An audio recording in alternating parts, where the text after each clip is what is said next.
Imagine this, you're a student doctor, fresh out of textbooks, ready to save lives. But what if your first patient isn't just sick, but something else entirely? Something that shouldn't exist. Something that's now in your house, watching, waiting, and it's not here to heal. This is the story of how I might die tonight. Stick around, because this isn't just a story, it's a warning. I'm a med student. I was supposed to observe, maybe assist. Nothing in our textbooks or training prepares you for this.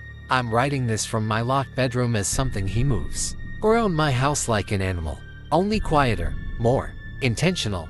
Please, someone tell me what to do. I don't know how long the door will hold. It started 3 weeks ago. I'd just begun my first rotation internal medicine. My supervising doctor, a sharp, old-school man who always wore a body, told me something I'll never forget. It's the quiet ones you watch closely, not the screamers, the ones who smile when they shouldn't. I didn't get it at the time.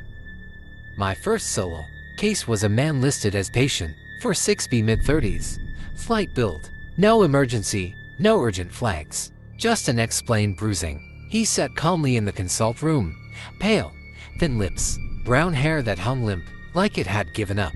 But his eyes, that was the first thing. They were gray, not blue-gray or hazel gray, just gray, and settlingly blank, like a fogged-over mirror. He spoke slowly, politely, his voice low and toneless. Said the bruises started appearing 3 months ago, inner thighs, upper arms, fine, places you'd expect with abuse or a bleeding disorder. I examined him, and yes, there were bruises, but they were wrong. The edges weren't purple or yellowing like healing ones. They were pitch black, with a red core, as if something inside was trying to get out.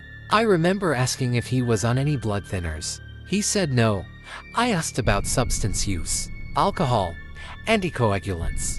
Never touched a drop.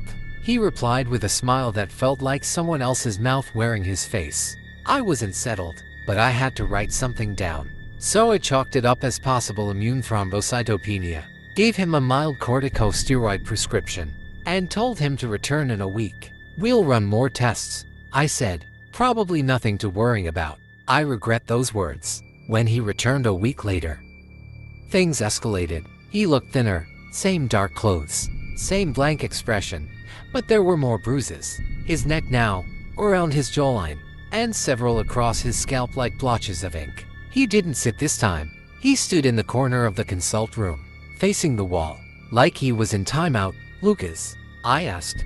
That was the only name he'd given. You okay? I can hear them now, he whispered. In the walls. They want out, but they like you. I glanced at the mirror, wondering if this was some elaborate psych eval trick. But it was just me, alone, with him. He finally turned. His pupils were dilated, almost consuming the irises, and there was blood under his fingernails. I don't scratch, he said, as if reading my mind. They move around inside me. I'm not doing it. I referred him to our liaison psychiatrist. I also requested a follow-up with internal. Something didn't add up physically or mentally. We'll get you seen again soon, I told him. Just hang in there, okay? He nodded. You should lock your doors more, especially after dark. You're warm. They'd like to wear you. The next day, I visited the psychiatrist's office to check in on the referral. The secretary looked up, confused at first. Then her expression shifted, something quieter, tinged with sadness. He hasn't come in. You haven't heard. Heard what? She hesitated. He was found dead last night, bludgeoned, in his office. Police think it happened after hours. We're closed today for. I was already walking away, ears buzzing. I didn't want to believe it was connected. Couldn't be, but I felt it in my gut. I called the station, asked to speak with the detective in charge. I got bounced around until someone finally took me semi-seriously. Yes, the voice on the other end said, we're looking for a patient, mid-30s, gave the name. Lucas, used a fake address on the intake form. No ID. We're advising all staff at St. Thomas's to stay alert and avoid contact. The detective lowered his voice. We've found things in Dr. P's office. Blood in places it shouldn't be. Symbols carved into the carpet beneath his chair. And something under his fingernails. Not human. That was 12 hours ago. I've been trying to act normal since. I finished my shift early, told the nurse I had a migraine, took the tram home, looking over my shoulder the whole time, and now this. I came home and the house was dark. I live alone, in a single-level terrace. Usually it feels cozy. Not tonight. I locked the door, flicked the hallway light on.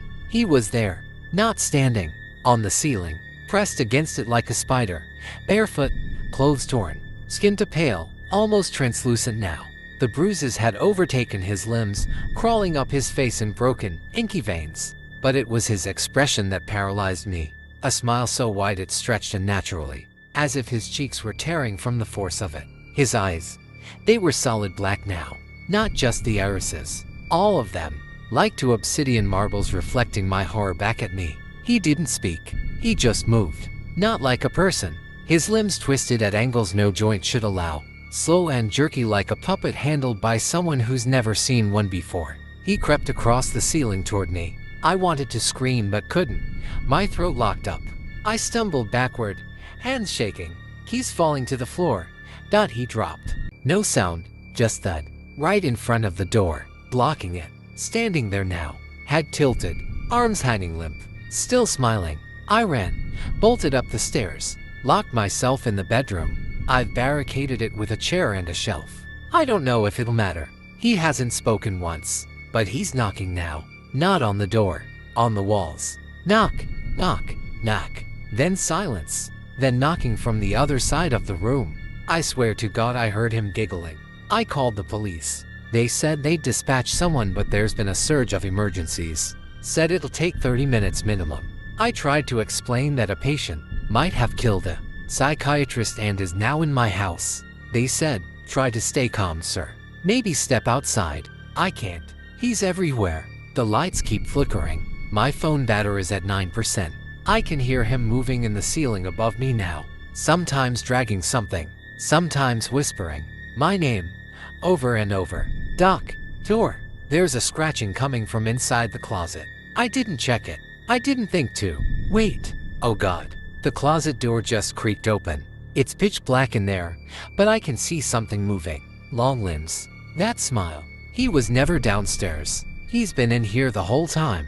Please, someone tell me what to do. I'm posting this in case I don't make it. The cops are 20 minutes away now. My bedroom door just creaked. Noises have stopped. No knocking. No whispering.